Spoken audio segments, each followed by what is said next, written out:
Welcome back to the Pro Football Hall of Fame for another installment of the Pro Football Hall of Fame's Heart of a Hall of Famer. Pro Football Hall of Fame's Before the Snap program. So many great things we have going on here at the Hall of Fame. All of these programs went together. Super excited today to have one of our last few Before the Snap programs that we do this school year. So we got a couple more getting up, and I'll let you know who we have coming up here at the end. But if this is your first time viewing our Before the Snap program, first off, thank you so much for tuning in. You're going to learn a lot about today what it takes to have a job in and around the NFL. Now, the goal of this program is to showcase that there's so many different, unique, fun, and cool careers out there and where you can work not only in sports, but specifically around the NFL. And today's a pretty good example of what a job looks like around the NFL. If you've tuned in with us before, again, thank you so much for tuning in. You're in store for another excellent program. As always, my name is Jake Ray. I'm the Youth and Education Manager here at the Pro Football Hall of Fame, and we are super excited to welcome our special guest today, Mr. Isaac Gittens. And we'll get to him here in a second, but a little bit about the Hall of Fame. Our mission here at the Pro Football Hall of Fame is to honor the heroes of the game, to preserve its history, to promote its values, and to celebrate excellence together. Our values we promote are those of commitment, integrity, courage, respect, and honesty, all of which make our Hall of Famers great football players, Hall of Famers that are enshrined here in the Hall of Fame, but it makes them great people as well. Great members of their community, great fathers, sons, brothers, and truly made them a great member of their team, their organization, and can make you a great employee of any organization that you end up with. These values are very, very important. We don't just talk about them lightly. They are super important to our job here at the Hall of Fame and truly the job that Isaac has as well. So you're going to hear how these values pop up throughout the program today. Before we do get started, some thank yous I'd like to pass out. First and foremost, I'd like to thank you, Isaac, for giving time out of your busy schedule to be a part of the program today. We know that the NFL isn't just 18 weeks out of the year. It's a full year, sometimes 7 days a week commitment. So we thank you for giving time out of your busy schedule to be with us today. Secondly, I'd like to thank our teachers, administrators, professors, educators, anybody that shared this program out with their students today. We appreciate you for allowing us to just be a small part of your students' learning experience. And then lastly, our students, as always, this program here is for you. This is the opportunity for you to build a network, you to ask questions. So as always, get those questions and let us know who you are, what school you go to, and what your question is. Nathan's looking through YouTube, as he always is, waiting to see all those great questions that come through. So even if you don't have a question, let us know where you're watching from, see how many schools we can have represented today. So again, let us know your name, the school you're watching from, and if you have a question, go ahead and submit that in the live chat there, and we will do our best to make it part of the program. So today we are lucky and grateful to be joined by Isaac Gittens, who joined the National Football League in 2016. After 2 years in player engagement, he transitioned to football development with a focus on youth, high school, and college relations, which is where we got to know Isaac here at the Hall of Fame very, very well. Currently, he is the manager of strategy and business development for football operations. He's a New Jersey native. Earned a bachelor's degree in managerial economics from Allegheny College and a master's in sport management from Baylor University. So we are happy to welcome Mr. Isaac Gittens. Isaac, welcome to Before the Snap. Thank you, Jacob. Happy to be here. So first and foremost, I always get the joke, being able to host a program, I always get to ask the first couple questions. So day-to-day life with your current role in the NFL, what's it look like? Things you do during the season, during the off season where we are now, what does that day-to-day life look like for you? I would say day-to-day, the cool thing and interesting thing about my job is that the day is never the same. Whether I'm in the office, out of the office, traveling, the work is a little different. If you're talking about out of the season right now, some of the new work that I do is with vendors and making sure that some of our partners we're talking to our partners, we're getting prepared for the season. We have the right tools worked out and right things and strategies put in place so we can maximize what we need to do for the time coming when the season starts.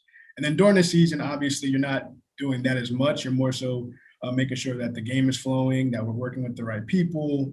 We're talking about, it could be, traveling out to a game and making sure the game flows correctly. It could be in the office, in the replay center, depending on what I'm doing that day. But pretty much, and you can do really anything in the roles that we're in. And you have to be able to adjust and be able to really stand out and just make sure that you're being on top of things that have to happen. What do you think is the most exciting part about your job? You've got to do a lot of cool things through, and we'll talk about your journey that you've had through the league and the different roles that you've done. But this is a relatively new position for you. So, what are you most excited about looking forward to taking on this new role and some of the new things that you're getting to do? I would say the most exciting thing always in a job like mine, and it's probably my favorite thing, and it hasn't changed, is definitely traveling. Um, I get to go to a lot of different places, a lot of places I wouldn't have even thought about traveling to, even when I was in youth and high school, player engagement, now in this strategy role. I've been to Lincoln, Nebraska. I've been to Mexico. I've been to London. So, and those are places I hadn't been before. So if you can imagine just be able to see different cultures, meet different people, and then see them connect to something that I love, which is football. It's very exciting about that. And then I would definitely say that's the most exciting part. But then also, if you're talking about take away to travel, I would say just working with partners and new people we can work with and meeting new people like yourselves. I look forward to that because what you'll realize is that regardless of where you're from, where you're at, what you're doing, whether you're at the Hall of Fame, whether you're a small partner, whether you're a big partner like a Nike, whether you're a smaller partner that's printing for us, everybody has the same passion, right? We all have a similar and distinction of really loving the game of football. And so when you're working together and trying to do cool things, you really get to have an impact locally, but also nationally and sometimes internationally. I love all that. So. And I want now let's jump into that journey. One of the questions we had pulled is, you've had a lot of different titles throughout your relatively short career with the NFL. So what were some of those titles? What was that break-in job for you?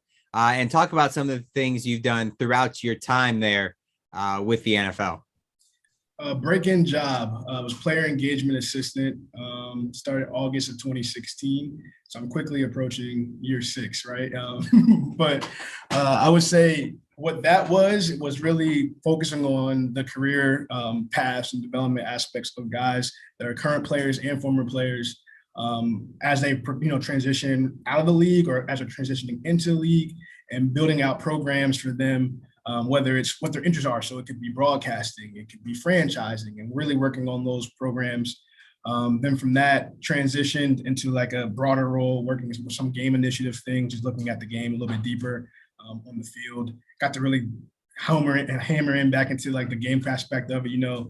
I played football in college, so that was definitely cool. I still do that now.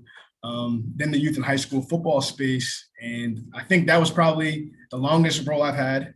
Been there about 3 years, 4 years. And that was really doing programs for the kids. And that's working with clubs, the various 32 clubs and entities we have. That's working with our other offices, whether in doing things in Canada, which was one of the last things I did, doing things in Mexico, working with a lot of partners in the youth and high school space. And then now where I'm in now is in the strategy side, which is similar, but that's more working with trying to build out coaches and develop coaches there in front office personnel. But all of them have different rewarding qualities, and all of them have different skill sets, but all of them have similar skill sets. So each role allowed me to, hone something and then be able to use it in the next role. And that's something that I've definitely taken forward with me and will continue to. You talked a lot about things you're doing now with this new title, this new job that you have. And, when you look at sports as a scope, you see, 80% of the jobs in pro sports is that you're working with a team, and, a team has a game day. If it's 6 a week for baseball, or if it's 1 a week for football, everybody has that game day. Well, the NFL, the big parent company over all these football teams, well, they don't have a game day. So for you, what does your quote unquote game day look like? Are you going to different places on Sundays? Like you mentioned, are you staying in the home office there, not the home office, but the home location there in New York? What does a quote unquote Sunday game day look like for you? It depends. And I can kind of give you the 3 different things that I've done and do. The first one is if I'm going out to a game. I haven't done that in a couple of years, but you'll be like a football ops rep, and you're kind of overseeing the game on site, just seeing if anything goes wrong, anything that changes like competitive equity. That's working with one of our other groups led by Stephanie Durante. If you haven't had her on, she's a great person to definitely talk to, and she can explain more of that and what they do there. So that's one thing I could be doing. If I haven't done that in a couple of years, majority what I've been doing the last couple of years has been the replay center. And that's something that I really like. It's you basically get a front row action and seat of doing the game. You get to work with a whole bunch of cool technology in the replay center. You get to hear how and see how calls are made. And though I don't make any calls, when I say that, I do not make any decisions. I'm just kind of watching the game and see if I see anything that we will call smoke, right? And it's something that could be challenged, something that might need to be looked at a little closer. And then the process has changed over a couple of years, either marking it or you're just calling it out in the center. Or something I did last year and something I will do moving forward is broadcast. And that's really cool. It's a completely different thing about watching the game. You're basically watching the commercials, listening to the commentators and what they're saying and tracking those things and just seeing if there's something that might stick out. How long the commercials were, or how many commercials are they running in a given time frame, and how long is the break in between play stoppage. So those are things that is definitely a completely different skill set, and it's more, tracking everything almost a compliance type of way. And I can do that from home, right? So I could be on the road, I can be in the office, or I can be at home or anywhere else doing the broadcast. So it could be one of those three things, or I could be chilling, right? I could just be at home, just watching the game like anybody else. But more than likely, I'm doing one of those three items. And both of those things you mentioned there, specifically the replay and the broadcast stuff, that's probably something when you look at a job description and you see football operations, I guarantee you probably weren't thinking like, well, hey, this is going now, knowing the business and being involved, you probably knew that was involved. But for somebody, an outsider like me, seeing football operations, I'm not thinking about that. So that's one point of it. And the other point is, you mentioned, you have a specific job that you do, Monday to Friday, Monday to Saturday, but Sunday, and we compare it to here, what we do during our enshrinement week powered by Johnson Controls, we have our job that we do, our events, but after that, we're helping here and we're helping here. How important is it to have that team mindset and be able to, kind of go outside your job description or outside your class description if you're in college and kind of take those extra steps to work with so many different people just to help out and do so many different things? Team is everything. Honestly, working with a team, understanding that there are certain times where you have to be in front. Sometimes you have to be in the back. You just got to figure out where your role is for that given moment, that given day, that given assignment to execute, right? And so I have things where I'm actually running the program, I'm leading the program. Then I have things where nobody should ever know my name. And I actually like both of those, right? And that's all comes from being on a team, working on a team. It doesn't mean and team is everything too. So you can be coming from an athletic standpoint of it, where you're playing on the team and, you're a star, you're just a role player, or you're a guy that's just on the practice squad. Or it could be coming from anything else you do, whether you're dancing or you're a doctor. So my sister is about to become a doctor, and when she's doing certain things, it takes teamwork, multiple people doing their responsibility. So team is important. It's important to be flexible because you never know what you're going to be called to do. So I've learned that as an athlete, whether it was an individual athlete doing track, relays, playing football was more of a team concept. And I learned that, and then I didn't realize at the time, but the skills that I learned doing those things are very, very transferable. And I utilize them now. Like, I talk to different people. Jake, we've talked over the phone, we've been in person, and other than those 4 or 5 months of enshrinement week, we don't usually work together.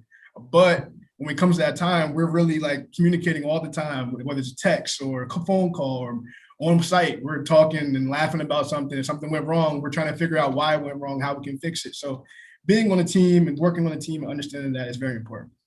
And we'll touch on a little more. You kind of got into a little bit there about what the game of football can teach you. We'll get that to hear later in the program. But I do see we have some student questions in. Nathan's letting me know we got some coming in. So I'm going to send it over to Nathan Martin, the Youth and Education Coordinator here at the Hall of Fame, for some questions from our students. Yeah, Jake, thank you so much for sending it out here. And Isaac, thanks for being part of the program. We did get our first student question. This is from Elliot, who attends the University of Miami. And Elliot wants to know, Isaac, would you say it's more difficult to break into the sports industry, the sports business world, than the other professions that are out there, the other business professions? And then once you get in, is it harder to climb the ladder, or what have you seen in your experience kind of just breaking in and then changing jobs once you get into the industry?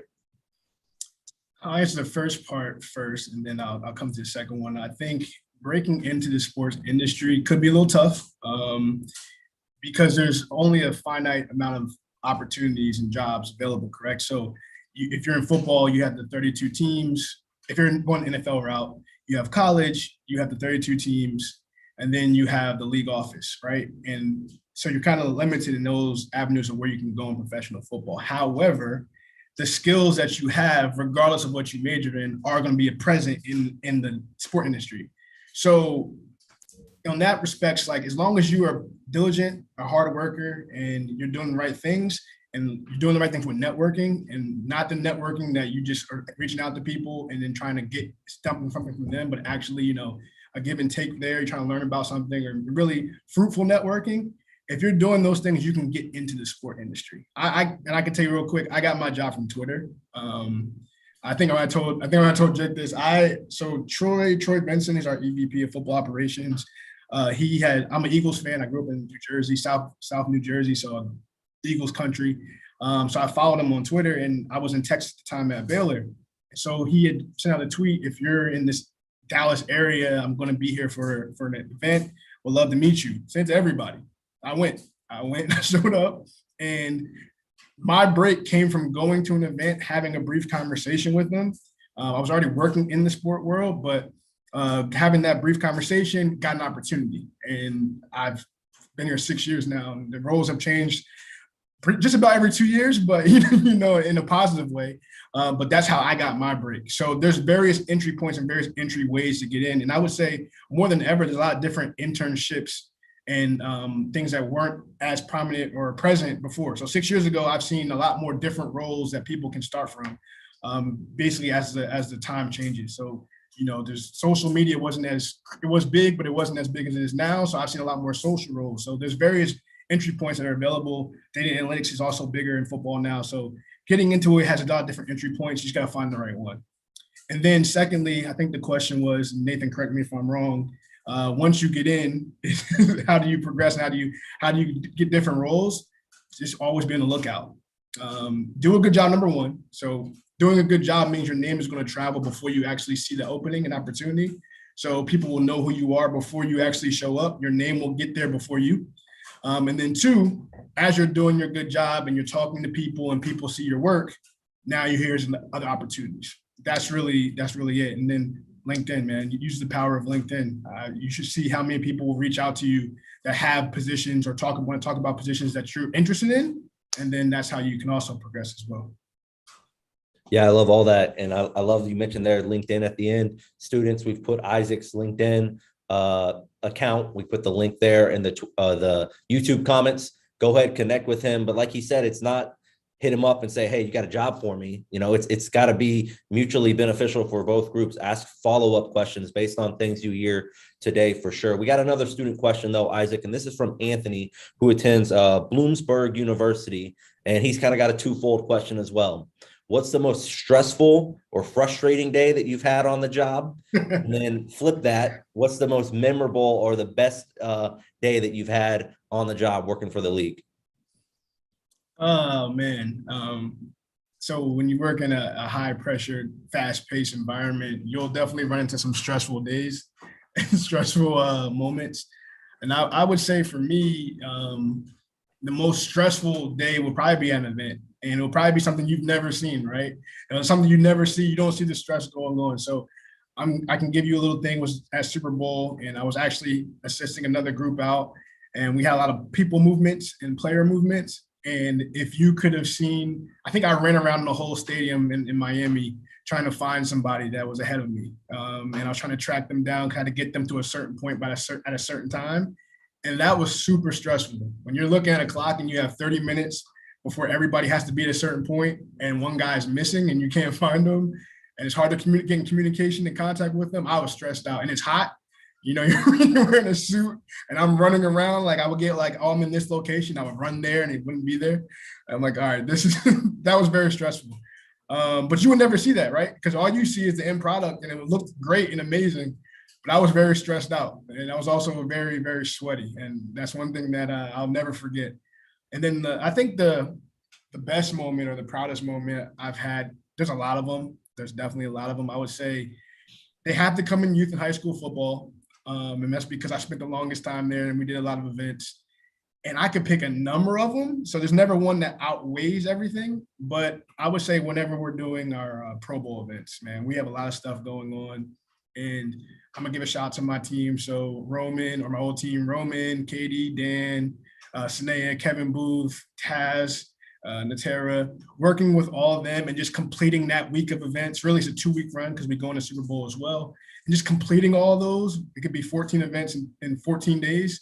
A lot of moving parts, a lot of different people involved, and just getting at the end line of that and then looking at each other and just being happy. That's something that the feeling is really hard to explain. So I honestly felt like when you win a championship to me, like, because it's a lot of planning. That's basically half a year of planning, half a year of movements, a bunch of different vendors, a bunch of different people, a bunch of different groups, and you feel like successful when you come out on top. So it has to be those moments are not really one specific event.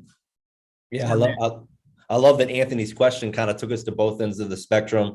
I know Jake and I could relate to a crazy event. You're running around and you think it's the most stressful thing, but everyone else is like, man, this was amazing. They just see that end product that you talked about. And then on the flip side there, where you put in so much work into an event and then it goes off well and people are happy and you're like, man, I had a hand in that. That's special. So we can relate to that for sure. I want to continue to encourage our students that are watching, submit your questions. Let us know where you're watching it from, what school you attend. We love to hear from you guys. And I know Isaac would love to continue to answer your questions. But for now, I'm going to send it back to Jake for some more questions.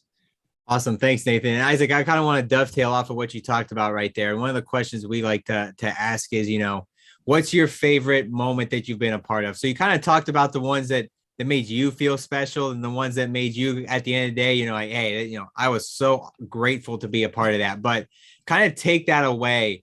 We always say, at the end of the day, end of your career, feet kicked up in the lazy boy, and you go, man, I can't believe I was a part of that. What would that moment be for you? I would say wherever girls flag goes. That's something that when I joined the group, it was said it was a priority back in 2018. And just seeing the growth of girls flag from then to now has been tremendous.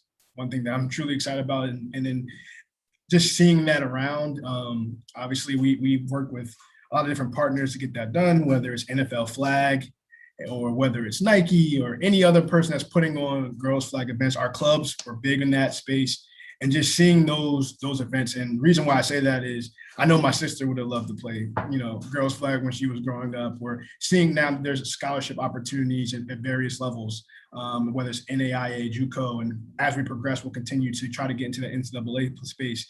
So seeing that and seeing where that goes is something that's going to be really, really exciting. And even if I just had a small part in it, it's something that I can say that I was a part of. You mentioned a little bit there about working with the clubs and, your new role, you're more of a league overview, but in your previous one, especially youth and high school football, working so much with, all 32 teams, us here at the Hall of Fame, that's a lot of people to work with, from my side, Isaac, I work with the NFL, like you said, those 4 to 5 months leading up to our Enshrinement Week powered by Johnson Controls. And for me, that's that touch base. And we work a lot now more with a lot of the NFL teams. But for you, that was every day, new team, new location. How do you balance that? All these relationships. So from a networking side, all the relationships that you're building, but then from a professional side, making sure that your job gets done to the fullest while working with 32 different individuals or more. Number one, a notebook. I would say it's important to take a lot of notes, have organized notes, be able to organize them for yourself, not necessarily so everybody else can understand it, but something that works for you. So a planner, a notebook, those are my two go-tos. And that's something I learned to do. It wasn't something that I always did. It wasn't something I did in school. So I'm not going to say that I had these great habits when I was in school, because I did not. But it's something that I learned I had to use to become successful here. And then I would also say it's also having a good team around you. I named a whole bunch of people a couple minutes ago, and those people are part of the reason why I had success and we had success as a whole. If you have the right people around you, the right teammates, you're organized, you can get anything done. Because you can see when somebody else is making a mistake or somebody's missing something. It might even be a mistake. Somebody's missing something and you can cover up for it. or same vice versa. I could be making a mistake and somebody else steps in and says, hey, this is what we need to get done. And that happens all the time. But I think it's important, this organization, get you a notebook, and then having the right people around you. You mentioned working with the team again, so we'll dive back into what I previously had talked about in the game of football. You played the game, you're inundated with the game 365 days a year. So you get to see the impact that the game of football has on those who coach it, play it at the professional level, and then, the college, high school, and youth level. How important is the game of football, and what are those life lessons that those people who love it, watch it, play it, coach it, whatever it might be, what are those life lessons those individuals can take away from the game? That's a good, that's a loaded question. I would say the game of football is very important. It's important. You named a whole bunch of different groups. For those that play, it teaches you all about teamwork. It teaches you about losing, winning. It teaches you about failures and overcoming, perseverance. All those things are going to come from playing the game, because you're very rarely will you play for as long as I did, since I was 5 years old until I was 22. You're going to lose at some point. You're going to have to deal with adversity at some point. So all those things you learn how to overcome them. And plus, it's a tough physical game, but it's very skilled at the same time, right? So you learn different skill sets that are transferable. You learn how to communicate with a lot of different people from all over the place. And those are all things that are something that you really should do in life. And then you can't do it by yourself. So any given play, you have your coaches, you have your teammates, you have to get something done. You need at least 17 people on the same page. That's your coaching staff, and that's the 11 people in the field. So those are all things that you're going to have to do later on in life anyway. So it's a very important game. And then also, I would say for everybody else that's watching, it gives you a sense of community. Like everybody's there and we're all interacting and cheering for the same thing. Well, one of two things: your team to be successful, or the other team to be successful. And that's the only time where people can all come together and just interact and be happy. Not the only time, but one of the few times that we can do that. And the sport's a great place for that, and football particularly. And a lot of things you just mentioned there are things that can be applied to not only football, but to the classroom, to your organization you work for. So, we're unapologetically football, as I assume you are as well. And we think the game is truly special in that way, of those values that we created, all those values we talked about at the beginning, as well as our mission statement. And, I bring that mission statement back up because part of what we do here at the Pro Football Hall of Fame is to preserve the history of the game from when it started all the way up to, last year's Super Bowl. For example, we just put on display, everybody loved the NFL commercial with this, the claymation puppets. Well, 8 of them are on display right now here in Canton, Ohio at the Hall of Fame. So we have new stuff, we have old stuff. So we've got Nathan Martin actually out in the museum in front of probably one of the most recognizable artifacts that we have. And I want to say it's probably the biggest artifact that we own as well. So I'm going to send it out to Nathan for our live shot in the museum here. Yeah, Jake, thank you again for sending it out here to me live in the museum. As you guys can see, we are in the Pro Football Hall of Fame. We're not a car museum, but we've got a 1920 Hupmobile back here behind me. And it's significant to the history of professional football and the National Football League, because when people come here, one of the questions they say is, why is the Pro Football Hall of Fame located in Canton, Ohio? Well, the answer is pretty simple. On September 17th, 1920, there was a meeting held in downtown Canton, and the owner of the Canton Bulldogs, a then professional football team that had legendary Jim Thorpe on their team, Mr. Ralph Pay, the owner of the team, called a meeting, and he was also a car dealer, and he sold these Hupmobiles out of his car dealership. Men, like I said, Jim Thorpe, George Hallis, they were in attendance at that meeting on September 17th, 1920. And what we now know as the National Football League was founded, and it started here in Canton, Ohio. Well, something really cool that we do in partnership with Isaac and with the NFL, each summer leading up to the Enshrinement Week, powered by Johnson Controls, we have the Play Football First Play event. And I mentioned that, and I know Isaac has helped us a lot with that through the years. And in that event, we've got 3,000 or 4,000 kids that they line up at that spot down in downtown Canton where the National Football League was founded, and they toss a football here to the front steps of the Pro Football Hall of Fame to kind of signify the journey that the game has taken in its 100+ year history. Now, Isaac, I'm standing in front of this car. You've actually seen this car live and in action. Some years we actually get it out there on the route. But I got to ask you, what are some of the memories you've had working with us here at the Hall and being a part of Enshrinement Week, powered by Johnson Controls, and the First Play event? That's the longest line of people I've ever seen in my life, outside of like the Disney parades or the parades that go through like New York City, or I would definitely say that that's one of the coolest events. Starting downtown, like you mentioned, and there's a line of kids, adults, people dressed up in various shirts representing either teams. We did the NFL 100 year where they had various different teams that were part of the creation of the league, or just the two teams that are playing in the Hall of Fame weekend game. And that's just something that's very crazy to me. Like, the ball doesn't drop for the most part, going going multiple miles from downtown to the steps, and seeing all those happy people, and then ending it and seeing all the crazy costumes the fans dress up in, and they're serious and passionate about that. That's something that I look forward to every year. I definitely look forward to seeing that. And then also the camps and clinics that we ran have also been very successful. So you guys are awesome, and I love doing those events. Yeah, for sure. We love having you a part of those events. And you mentioned the ball doesn't drop that much. It does sometimes, but the nice thing is we normally get a couple of Hall of Famers to go along the route and kind of help those kids when they fumble the ball there. And that's life. In life, you're going to have fumbles, and you need somebody there to pick you up and, pat you on the back and say, hey, keep going, keep trying. And Jake's also there to help along the route to make sure that we don't have too many fumbles. So, Isaac, we appreciate your partnership and the league's partnership with that event. And hopefully this year we'll be able to get the Hupmobile out there again and fire it up and see if it can drive the route. But for now, I'll send it back to Jake for some more questions. Awesome. Thanks, Nathan. And Isaac, I want to echo that. We love working with you as well, and everything that you do when you're here visiting during Instrument Week, powered by Johnson Controls. And, you talk a lot about, your new job, and we've talked a lot about, your past, but they want to kind of focus in on those youth, high school and college football years that you worked there with the NFL, because, having that community-based part of your career, working with kids and youth, you truly have to love what you do. So, big softball question here. Why do you love working for the NFL? Oh man, it's just a passion of mine, man. Like, as a kid, everybody sets I would assume everybody uses a vision board or creates a vision board. If you don't, I would definitely tell you to try to do that. And you kind of write out the things you want to do in life.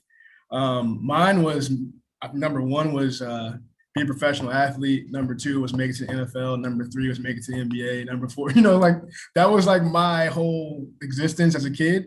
And so I couldn't get here as a player. That wasn't something I could do. Not the biggest guy, not the fastest guy, not the strongest guy.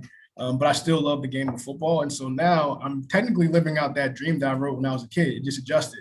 So making it to the NFL isn't on the field for me. It was in the office space. So, like, that's part of the reason why I love it so much.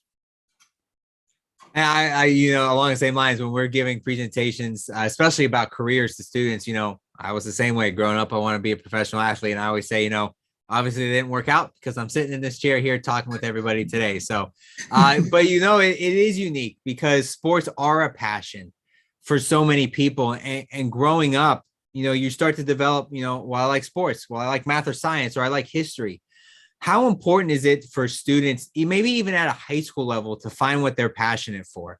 So if, say, somebody knows they love sports, but they're not going to be a professional athlete, how can they take passions like sports and, let's say, math or science, or, like I said, history, and merge those together? And just go through some of the grand opportunities that there are, even with the league, to maybe you don't have a sports class in college. We always like using accounting as an example.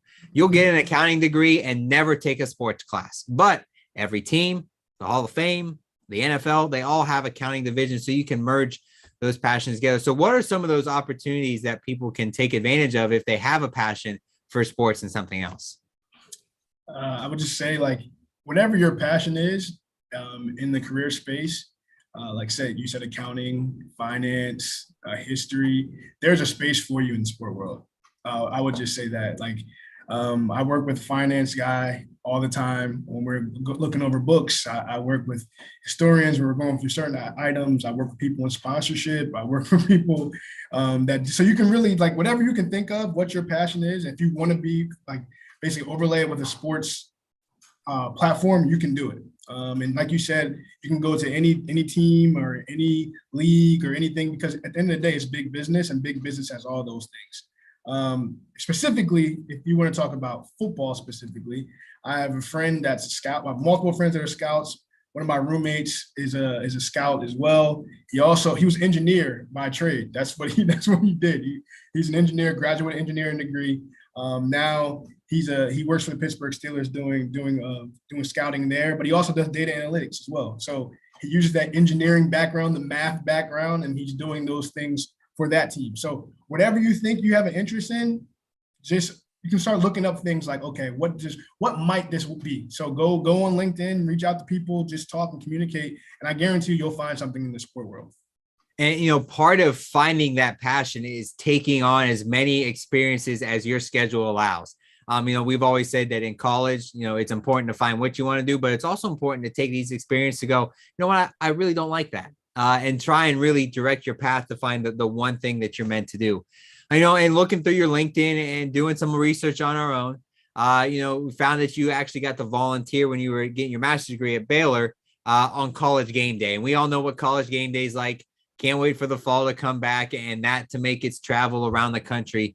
What was that experience like to see it from the employee, the working side, rather than the fan in the stands holding up some crazy sign? What was that experience like for you? Yeah, that was a very cool experience. Like I'd always, watch college game day on TV. To be a part of it in the background, again, like I said, sometimes you have to be in the background, and I was happy I was in the background, but being a part of that was very, very fun. It was a really, really early morning. I can't remember. It was like a 4 o'clock arrival or 3 o'clock arrival, setting up, doing a lot of so we had t-shirts, we had various things. You're hyping up the crowd. You're making sure certain things are set up the right way. And then it's showtime, right? And then you get to go into the background when they're about to come live, you say, pump up, get pumped up, get pumped up. So doing those things that I never thought I would ever do, I'm like, I was 6 months removed from graduating undergrad. So I had never experienced anything like that in my life. And it was a very fun experience, man. And then Baylor won the game. Actually 61-58 for all the Baylor TCU fans. If you remember that game, field goal to win the game. It was a great game. Looks like we got another question from a student, so I'm going to send it back to Nathan, who's made his way back to his seat up there in the conference room for another question from one of our students.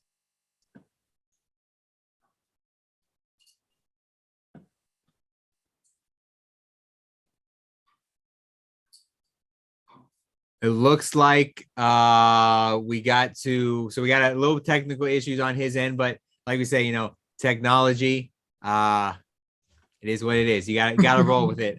So speaking of that technology, things like Before the Snap, webinars, online videos, there's so many opportunities out there to better your craft, become the best employee that can be. So what is something that you either do or, you would suggest that people, what are some things that they can do to better themselves using technology, because there's so many different resources available? For sure. I've done a lot of different things. We had, I think it was Go Skills.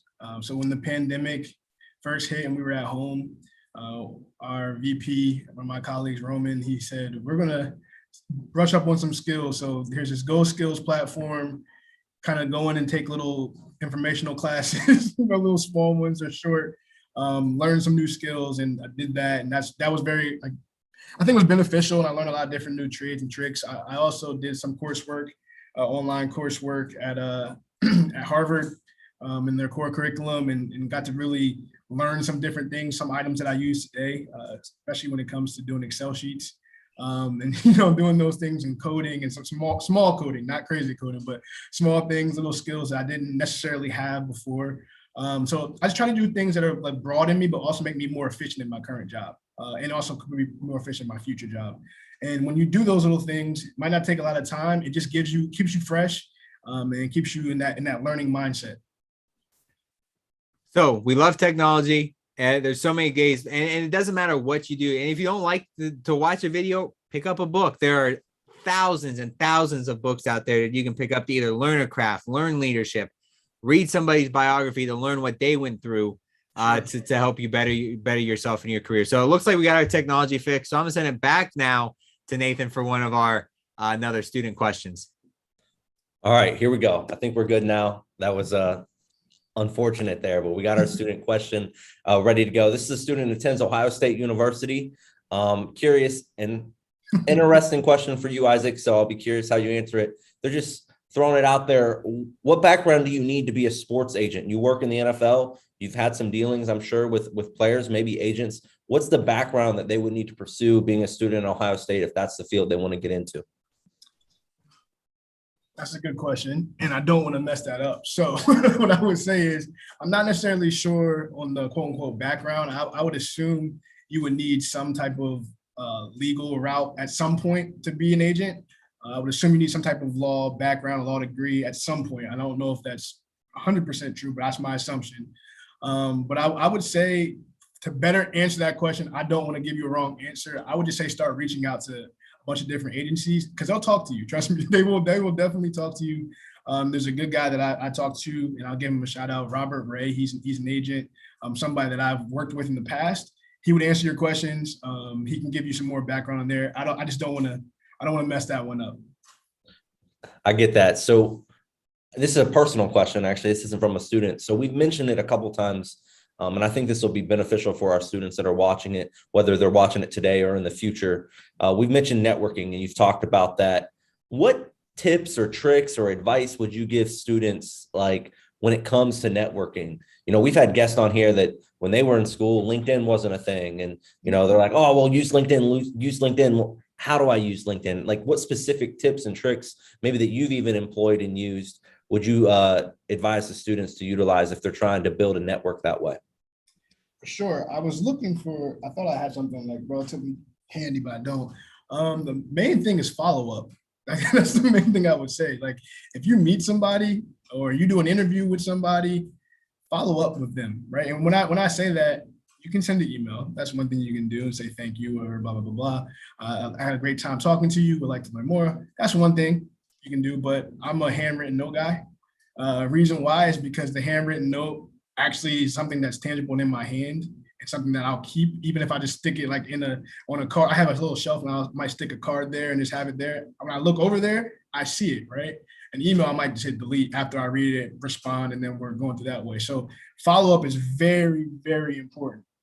It's very, very important. That's my number one thing I would say, that because that gets you communicating and gets always in somebody's mind. And a lot of people don't follow up. They do the opportunity, they meet somebody, they talk to somebody, there's no follow-up at all. So that's number one. That's number one thing I would say for anything in regards to networking. Yeah, I love that. And we've had other guests mention that. So, I mean, for our students that are watching, you know, if multiple people that are in the sports industry are saying follow up, you know, do the handwritten note, at least do the email, you know, it seems like it's something pretty important and valuable just to maintain the relationship. So it's not like Isaac has already said, where you're just like, hey, you got a job for me? You got an internship for me? You know, you're trying to make it mutually beneficial for everyone involved. Isaac, you know, if there are more student questions, you'll hear from me again. But if not, I wanted to thank you on behalf of myself and the students for being a part of the program. I'm going to send it back to Jake, though, to kind of wrap things up. Awesome. Thanks, Nathan. A couple more questions here from my end. Isaac, like you said, if we do get some more student questions, we'll throw it back to Nathan. But one thing I want to talk about is, you know, the NFL isn't a slow job. You said, you know, you're traveling, you're doing this, you're doing game day, 14 events in 14 days in 2 different cities that might be thousands of miles away from each other.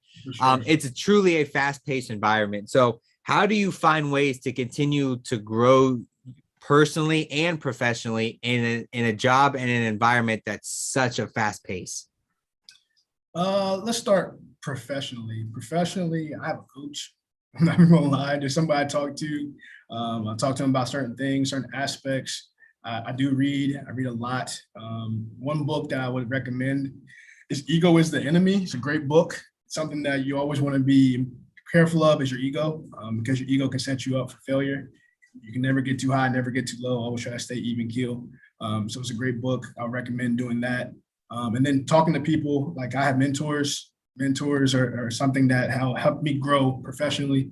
And then personally is I have a lot of good people in my life. My dad is somebody that I lean on a lot, more than like usual. Somebody I talk to all the time, talks about anything and everything. My mom as well, my little sister. I have people that I really cherish in my life. So personally, when I'm going through things, I can just talk to them. And then through the readings, through going out to events, through meeting people, I always try to be in this position where that the next day I'm a little bit better than I was the day before. And it might not be a lot. It can literally be 1%. But if you get to the end of the year, that's a big significant change. Absolutely. Looking at your polo you got on there, NFL draft, we know that starts in less than a week. What are some of the things you'll be working on? What are some of the things that your team is doing down in Las Vegas as the NFL season technically has already started, but everybody sees this as that first big event of the new NFL calendar. What are we going to be looking forward to? What are we going to be seeing here in the next week or so? Oh, man. Obviously, you're going to see a lot of people picked. You're going to see a lot of people there out in Vegas. You're going to see a lot of different events going on. The biggest thing for me, for my personal responsibility this year, is working with a lot of virtual prospects. So the guys are not going to be at the draft.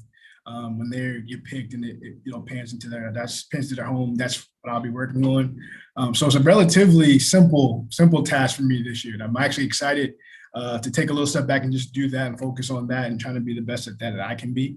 And then I know, go back to the youth team, they're very busy. They'll be doing town halls and they'll be having, people there, special guests, people that are special to the prospects that are going to be in person. They're going to be out there and they'll be moving around. Well, I think we'll have a celebrity flag game out there as well. So these are all things that are going on, not to mention the community aspects, our community relations people will do a lot of things. It's a lot of stuff going on at draft, man. But the biggest thing is just watching these guys that get to fulfill a dream, man. You get picked and you go to the draft. Even the guys that don't get picked and they get signed right afterwards. That's all exciting. Just next phase of young talent coming into the league. How does it feel from a NFL employee standpoint to know that the draft is in a week and it's April and then all of a sudden it's going to be time for OTAs and then it's August and then it's Hall of Fame game and then the NFL season kicks off a month after that? How excited is it to know that, that next season, just ended, a couple months ago, but we're already looking to forward to start that. How excited are you? Oh, it's exciting, but it also is moving fast. So when you get the draft, next thing you know, you look up, you're in the Hall of Fame week, right? your OTA starts. All those things are going to be going on in the next couple months. It's exciting for sure. Like when you're going into So it's interesting. I'm going into year 7, my 7th season, but it's my 6th year because I came right at the start of that one season. It's another opportunity to see somebody or see some teams grow and see the storylines as they emerge and see some more entertainment. I'm excited about it. I love the beginning part of the season. Honestly, I love that. I love one because it means the weather's going to be nice. Get to go to a couple more places I haven't been before. I'm just excited, man. Like it's a phenomenal thing. It still seems surreal to say that this is what I do, because this is all I talked about when I was 6 years old. So it's awesome. A couple more questions here then before we wrap the program. I want to kind of go back to, such a fast-paced environment and working in sports, specifically, the NFL, but you look at sports like the NBA and Major League Baseball that have 80 games, 120, 160 games. That work-life balance is tough working in sports. So for somebody that works with the NFL, such a fast-paced environment, how important is it to maintain that work-life balance? It's very, very, very important. If not, you'll burn out. And burnout is never good for anything you're doing. So I would say I wish I'd take some time to myself. I set aside a certain amount of hours in a day, a certain amount of hours in the weekend for myself.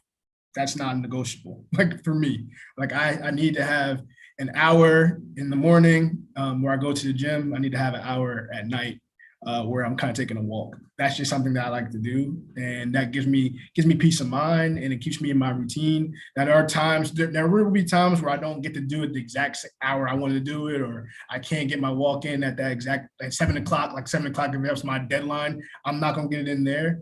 But that keeps me fresh. And then also when I get to a point where like even that's not working, I take a little break. And what that means is a little quick vacation, whether I'm just, and to me a vacation is family time. So get to go down and see my grandmas and my family and hang out with them for a couple of days is what I need to recharge, or if I can take a quick trip. You mentioned being able to unplug, and this thing right here makes it real tough to unplug, email, notifications as we're sitting here today. It's so tough, but how important is it to to kind of put the phone down and get away from the computer and truly step back. It goes hand in hand with the work-life balance, but more on the tech side and unplugging from the email and, taking that time away. And, you go on vacation, but there's still work that needs to be done. How is that balance, and how important is it to kind of push the phone and the computer away for a little bit and focus on you, your family, your passions, whatever it might be? For sure. It's very important. When it's time to unplug and put the phone down, put the phone down. So I believe in do not disturb when I'm really, really unplugged, because at the end of the day, that work, whether I answer that email at 9:00 or I answer that email at 5 a.m. or 7 a.m., it doesn't matter what time I answer it. It's going to be answered, right? I'm going to have to answer it, and the work's still going to be there. I know one thing that I am guilty of is if I wake up early, I'll check my phone immediately, and then I check my phone, and once I check it, my day is started. Right now I'm plugged in. But like I said, the do not disturb is very important because it gives me a second to. I don't hear the notification. I don't hear the email go off. I don't hear those things which are almost like kind of like quick little chimes, almost like a whistle where you hear it and that's like, oh, I gotta look at it. No, you don't. Not all the time. A lot of times you do, but not all the time. It's important to really take a step back from the phone. And I also have the little work settings, like you have the work function on your phone, like the do not disturb work. I set those on my phone. So I silence certain notifications at certain times of the day. I silence them at a certain time of night because I need to take that step away. And I think that's super important as technology advances. And we've seen so many, even over the last 5 years, that function you just talked about, brand new to Apple and iPhone. So as we continue to evolve, super important. Before I ask you last question, we do have some students that are in our chat saying, hey, I want to message Isaac, but it seems locked. Well, first step you got to do is you got to connect with them. And like we said, we're in the middle of a program. Can't accept that connection right away. But go ahead, connect with them. And I don't want to speak for Isaac, but in working with him over the past couple of years, I'm fairly confident that if you put the work in and don't just hit connect, send a message, say you saw him on Before the Snap, go that extra step. And maybe just maybe Isaac will respond to that. But I'm fairly confident that especially if you mention Before the Snap, he'll get back to you for sure. I'll respond. I'll definitely respond. It might not be like at the exact moment you send it, but you will get a response from me. Awesome. All right. My last question here. A lot of awesome tips and tricks, whether it be to reading, technology. I wrote down the book, can almost guarantee that it's going to be in the Amazon cart before the end of the day.